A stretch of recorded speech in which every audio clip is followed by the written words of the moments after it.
हरिओम. स्वरूपाची ओळख होऊन पराशांतीचा अनुभव यावा आणि आपलं मूळचा आनंद स्वरूप आहे तो आनंद सर्वांना प्राप्त व्हावा, जीवन जगण्याच्या प्रत्येक क्षणाला आनंद घेता यावा, याकरताच गीता सांगितली गेली.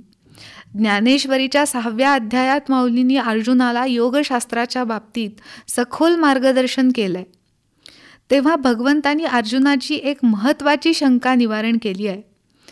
अर्जुन भगवंतांना शंका विचारतो की आपण मनाला आवरायला सांगता हे खरं, पण मनाला आवरणं अत्यंत कठीण काम आहे. कारण मनाचा निश्चय हा क्षणोक्षणी बदलत असतो. ज्याला ताब्यात घेण्याचा प्रयत्न करावा त्या अधिकच बंड करून आपला चंचल स्वभाव प्रगट करते, असा मनाचा मूळ स्वभाव.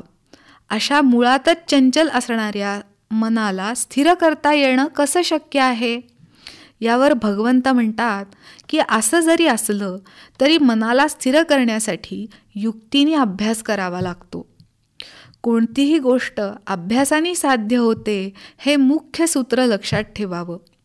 लहान मुलाला घास भरवताना त्याची आई जशी युक्तीनं हळूहळू त्याला एक एक घास नकळत घ्यायला लावते आणि मग जेव्हा त्या लहानग्याला त्याची गोडी समजू लागते तेव्हा ते आपोआपच खाऊ लागते, त्याप्रमाणे मनाला सुद्धा हळूहळू सवय लावणे आवश्यक आहे. चंचलतेसारखे मनाचे वाईट गुण जरी असले तरी मनाला जसं वळण लावावं तसं लागतं, हा त्याचा एक चांगला गुण देखील आहे.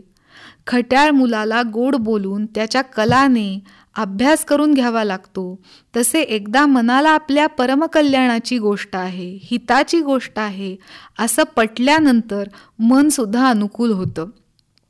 म्हणून समर्थांनी देखील मनाला उपदेश करताना 205 श्लोकांची रचना केली आहे. त्यांनी परमार्थ मार्गावर निदान पहिलं पाऊल तरी टाकावं म्हणून त्याला गोड बोलून मना सज्जना अशी उपमा दिलेली आहे, असं संबोधन योजलेलं आहे. स्वामी विवेकानंद म्हणतात की मनाची शक्ती ही सूर्यकिरणांप्रमाणे विखुरलेली असते. जसे सूर्याचे किरण एखाद्या तावदानावर एकत्रित केले तर त्यातून खूप मोठी ऊर्जा निर्माण करता येते, त्याप्रमाणे प्रयत्नांनी विखुरलेल्या मनाला विषयातून ओढून एकाच गोष्टीवर केंद्रित केलं तर मनाचं सामर्थ्य, ऊर्जा अनुभवायला येते. श्री दत्त संप्रदायातील शक्तिपात रहस्य किंवा सिद्ध महायोगशास्त्र यांचा अत्यंत निकट संबंध 6व्या अध्यायाशी आहे. ब्रह्मांडी ते पिंडी ही संकल्पना या शक्तिपात योग रहस्यात विस्तारली आहे. मानवी देह ही अखिल ब्रह्मांडाची एक छोटीशी प्रतिकृतीच आहे. जे जे ब्रह्मांडामध्ये आहे ते सर्व प्रातिनिधिक किंवा छोट्या स्वरूपात आपल्या देहामध्येही आहे. म्हणून देहांतर्गत मीची ओळख म्हणजेच ब्रह्मप्राप्ती आणि देहांतर्गत घडणाऱ्या क्रिया म्हणजेच ब्रह्मांडातील घडामोडींची ओळख अशी संकल्पना असल्यामुळं परब्रह्माची प्राप्ती करून देणारा देह महत्त्वाचा मानला गेला आहे. पंचमहाभूत देहात वास करतात. याच शरीरात गंगा, यमुना अशा पवित्रतम एकूण 72,000 नद्या नाडी रूपाने वावरत असतात. त्यातली सुषुम्ना नाडी ही महातीर्थ मानली गेली आहे. या नाडीच्या महाद्वारावर कुंडलिनी शक्ती निद्रिस्त असती. सद्गुरु कृपेनी ही शक्ती जागृत होऊन हे द्वार जोपर्यंत उघडत नाही तोपर्यंत जीवाची शिवासोबत भेट होत नाही. परंतु एकदा कुंडलिनी शक्ती जागृत झाली की योगी परमावस्थेला पोचतो. ज्ञानेश्वरीतील 6वा अध्याय जरी योग मार्गाचं महत्त्व वर्णन करणारा असला तरी हा मार्ग सर्वसामान्यांसाठी नाही हे देखील माऊलींनी स्पष्ट केले आहे.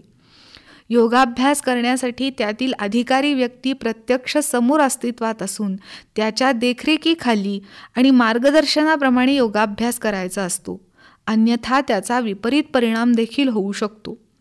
इडा, पिंगला, सुषुम्ना समजावून घेऊन या प्रयाग तीर्थावर स्नान करताना ब्रह्मांडाची एकता आपल्याच देहात पाहणाऱ्या ज्ञानी जीवाला योगी म्हणतात.